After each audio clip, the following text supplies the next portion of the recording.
E isso é verdade, Natália? Isso acontece? Muito. Acho que 90% das crianças passou por mais de uma família. Sério? 90%? É. É um número absurdo. É a maioria. Maioria das crianças, as adoções não dão certo, elas voltam. Muitas delas, quando voltam, não querem mais ser inseridas no cadastro, porque elas podem dizer se elas querem ser adotadas ou não.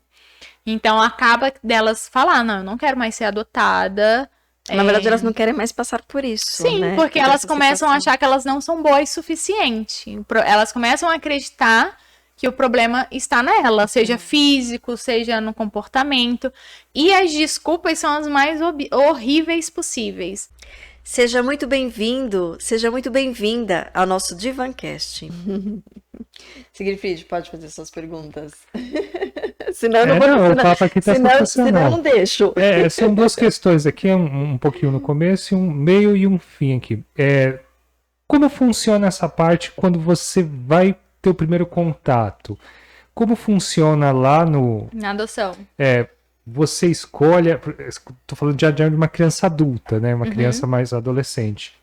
Vocês se veem, eu não entendo isso. Como... É assim, você faz o seu perfil lá no papel escrito. Sim. E aí vai ter, tipo, as características, idade, cor, sexo, enfim, as características da criança, da história da criança. Dentro desse perfil, eles vão te ligar. Olha, no abrigo tal, tem uma criança que se encaixa dentro desse perfil. Você gostaria de conhecer? Aí você fala se sim ou não. Você não é obrigado a falar que sim. Você pode falar, não, eu não quero conhecer. O que eu indico para todo mundo? Antes de você falar que você quer conhecer, peça o laudo médico e peça para conversar com as cuidadoras do abrigo, para ver qual é o comportamento da criança. O que acontece? A equipe técnica, geralmente, ela não tem contato com essa criança. Então, ela vai falar o básico. E aí, às vezes, a criança tem uma doença que você não vai saber lidar, ou não quer lidar, ou não pode lidar. E aí, a criança vem embora, é sua. E agora? Você não quer? Você vai devolver? Aumenta a chance de devolução. Né? Ou a criança, sei lá, é extremamente agressiva mesmo, de pegar faca. E aí, você quer passar por isso? Né? Então, pergunte. Ai, não vá na empolgação. Eu fiz isso na minha primeira adoção, fui na empolgação, perguntei nada. Falei, tem uma criança, tá bom, tô indo, gente, tô aí. Mas hoje em dia, com a minha maturidade, minha experiência, eu sei que é extremamente necessário. Principalmente hoje, por saber da quantidade de devolução que acontece. Então, eu falo... Conheça os seus limites, conheça o seu nível de comprometimento, o que você quer arcar. Ah, eu não quero uma criança grande. Ok, você não é obrigado? Não adote uma criança grande, mas não pegue uma por desespero ou para as pessoas não acharem que você é ruim. E aí, depois de um mês, um ano, você ir lá e devolver, porque você vai criar um trauma maior ainda para aquela criança, né? E isso é verdade, Natália? Isso acontece? Muito. Acho que 90% das crianças passou por mais de uma família. Sério? 90%? É um número absurdo. É a maioria. Maioria das crianças, as adoções não dão certo, elas voltam. Muitas delas, quando voltam, não querem mais ser inseridas no cadastro, porque elas podem dizer se elas querem ser adotadas ou não. Então, acaba delas falar, não, eu não quero mais ser adotada. Na verdade, elas não querem mais passar por isso. Sim, né? porque elas começam a achar que elas não são boas o suficiente. Elas começam a acreditar que o problema está nela, seja físico, seja no comportamento. E as desculpas são as mais horríveis possíveis. Ai, eu devolvi porque ele não tirava nota boa. Eu devolvi porque ele não gostava de tomar banho. Eu devolvi porque subia em árvore. Gente, eu escutei isso já. Como assim você devolveu seu filho porque ele subia em árvore? Qual é a criança? Quer dizer, eu não subi em árvore, mas eu era lerda.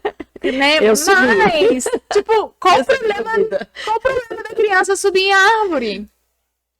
É criança! Minha filha não tem nem cachorro. É verdade. Sabe, não tem... Eu falo assim, gente, eu acho que o psicólogo deveria perguntar assim, você já teve bicho?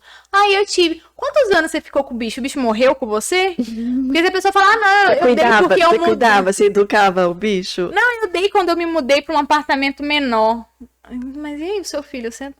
Quando ele não couber na sua realidade, você vai devolver? Porque se a pessoa ela não tem paciência com um animal, a probabilidade de ela não ter com uma criança que dá muito mais trabalho é real. Né? Então eu falo, gente, começa a cuidar de planta, depois vai pro bicho, aí você vê se você quer ter filho. Porque o buraco é muito mais embaixo, é muito mais difícil. Então se você não tá dando conta do bicho, você não vai dar conta de uma criança. Precisa ter essa realidade, né? Que Precisa. assim, Às vezes é uma opção de eu ter falo trabalho, né? que querer ser mãe não é o suficiente. Nem sempre o fato da gente querer ser mãe significa que a gente vai ter capacidade de ser mãe. Tanto é que o abrigo tá cheio. Porque muitas pessoas, eu quero ser mãe, ou, se vir tá tudo bem, e aí na hora que vem, não cuida, não oferece o mínimo, né? Então, você precisa entender que o querer ser mãe, querer ser pai, não é o suficiente. Tanto é que quantas vezes a gente vê o casal, eles estão bem, se amando maravilhosamente, e aí o que eles fazem? Vamos ter um filho. E aí se divorciam. E aí o pai ou a mãe já não é mais pai e mãe. Deixa pro outro, esquece a criança, né? Se pagar a pensão, tá bom. Então, existe sim não sei, é uma camada muito superficial de você querer ser mãe e você poder ser mãe, você ter condições de criar uma criança. É muito difícil, gente. Vocês acham que eu não olho pra mim e eu falo, meu Deus, onde eu amarrei meu jegue? Gente, 4 adolescentes, o que eu tava na cabeça? Né? Porque é muito trabalhoso. E é uma coisa que, por mais que você se dedique, você não tem garantia nenhuma. Não tem. Zero garantias. Zero garantia, zero gratidão. Não tenha filho pensando que ele vai cuidar de você na velhice. Não tenha filho pensando que ele vai ser grato. Seja biológicos ou não, né? Então é bem complicado. Mas voltando na pergunta dele, aí você fala se você quer conhecer a criança ou não. E aí geralmente eles marcam um encontro no próprio abrigo. E aí você vai lá e você não precisa nem falar que você pretende adotar a criança. Geralmente eles falam para você não falar, justamente porque a criança já pode ter sido devolvida e tudo mais, então para não gerar expectativas, eles falam que é um adulto que tá indo conhecer o abrigo. Meus filhos foram assim, os meus 2 primeiros, as meninas não, mas os meninos foram. Fala que você tá indo conhecer o abrigo, fala que você tá indo fazer um trabalho voluntário e tal, para não, né, gerar muitas expectativas. O Danilo e o Daniel, eles passaram por 3 famílias antes de mim. Chegaram a separar eles para ver se eles se adaptavam melhor nas novas famílias, né? Então, quando eu fui começar a aproximação, eu não podia falar. Mesmo eles indo para minha casa, dormir na minha casa, eu não podia falar. Eu tinha que falar que eu tava apadrinhando, tava só passeando com eles. Só que aí teve um dia que a minha família, empolgada, desesperada, já chegou lá em casa, fez uma festa, e eu falei que não era pra ninguém ir. Quando eu olhei, tinha tipo umas 30, 40 pessoas na minha casa, todo mundo com presente, e falando assim, vocês foram tão desejados e planejados. Aí ele olhou pra mim, você vai adotar a gente? Né? Mas não podia falar. Então, você tem esse tempo de aproximação que eles deixam claro. Quando eles falam para a criança, eles também deixam claro que é a aproximação, que a criança pode dizer que não quer, que não se adaptou, e que é um momento ali só de se conhecer realmente. Se inscreva agora em nosso canal, curta esse vídeo e compartilhe nas suas redes sociais, com a sua família, com seus amigos, com pessoas que são importantes para você.